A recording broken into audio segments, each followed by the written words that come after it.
چمن پاک افغان سرحد باب دوستی کے مقامی تجارت اور پیدل آمد و رفت کی بندش کے خلاف آل پارٹیز تاجر اتحاد کا دھرنا 36ویں روز میں داخل ہو گیا۔ پاک افغان بارڈر دو طرفہ ٹریڈ پیدل آمد و رفت کے لیے بند ہے۔ مزید تفصیلات چمن سے بتا رہے ہیں ہمارے جیو ایکسپریس نیوز کے اینکر پرسن حبیب اللہ بشر دوست جی۔ اس وقت میں موجود ہوں سرحدی شہر چمن ضلع کے لابضلع میں۔ اس وقت مین پنڈال پہ میں موجود ہوں جہاں پہ چمن کی غیور عوام بڑی تعداد میں یہاں پہ موجود ہے۔ ان کا مطالبہ باب دوستی کھولنے کا۔ اس وقت میرے ساتھ موجود ہے ممتاز علم الدین محمد ولی صاحب جو اس وقت پرلت میں میرے ساتھ موجود ہے۔ ان سے جانتے ہیں باب دوستی کی طول بندش کے حوالے سے کیا کہتے ہیں۔ محمد ولی صاحب اگر بتائیے باب دوستی کی طول بندش کے حوالے سے آپ کیا کہنا چاہتے ہیں؟ پچھلے 4 ماہ سے دروازہ بند ہے جس سے عوام کو شدید مشکلات کا سامنا کرنا پڑ رہا ہے، اس حوالے سے آپ کیا کہنا چاہتے ہو؟ جی بسم اللہ الرحمن الرحیم۔ یہ بات تو معلوم ہے کہ دروازے کی جو بندش ہے اور یہاں پہ جو فرلت جاری ہے، عوام بہت مشکلات کے ساتھ آمنے سامنے ہے اور اس سے کاروبار پر بہت بری اثر اندازی ہوتی ہے۔ اور یہاں پہ ہمارا جو چمن کے عوام ہے بہت مشکل کی حالت کی گڑی میں مطلب ان کا جو حالت ہے وہ واقع ہے۔ اصل بات یہ ہے کہ جو بارڈر کی جو بندش کی جو حالات ہے وہ آپ کو بھی معلوم ہے، تمام جہان کو معلوم ہے کہ یہ بہت برا اثر مطلب چمن کے عوام پر مطلب اس کا مرتب ہے۔ اور یہاں جو پرلت ہے وہ اس بندش کی حوالے سے مطلب ہوا ہے اور پرلت جو ہے وہ دن بدن مطلب شدید اور سختر ہوتا ہے۔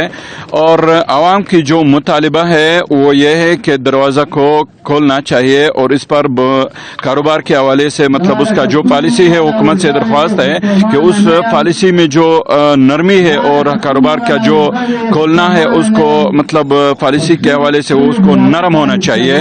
سختی سے جو ہے وہ فیصلے نہیں ہوتا ہے اور سختی جو ہے وہ اور فرلت میں سختی لاتے ہیں۔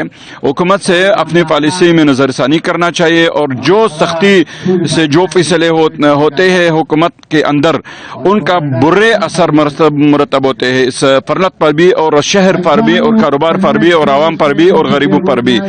یہ پرلت تو جاری ہے، آپ دیکھتے ہیں کہ تقریباً 1 مہینے سے زیادہ ایک پرلت ہوتا ہے اور پتہ نہیں ہے کہ کب تک اور کس طریقے سے آگے جو ہے وہ بڑھنا ہوتا ہے۔ تو گورنمنٹ سے کیا مطالبہ کرتے ہوئے اس حوالے سے اس غریب عوام و مسافر جو بسے ہوئے ہیں یہاں پہ جو 20 سے 25 ہزار جو ڈیلی کی بنیاد پر جاتے تھے آج وہ بے بس اس تپتی ہوئی دھوپ میں بیٹھے ہوئے، اس کے لیے آپ کا کیا مطالبہ ہے سرکار سے؟ گورنمنٹ سے یہ مطالبہ ہے کہ عوام کی آواز سنے، غریبوں کی جو درد ہے اس کو محسوس کرے اور یہ بچے جو گھروں میں ہے ان کی جو روٹی ہے ان کی روٹی کے لیے کچھ نہ کچھ پالیسی میں نرمی ہونا چاہیے۔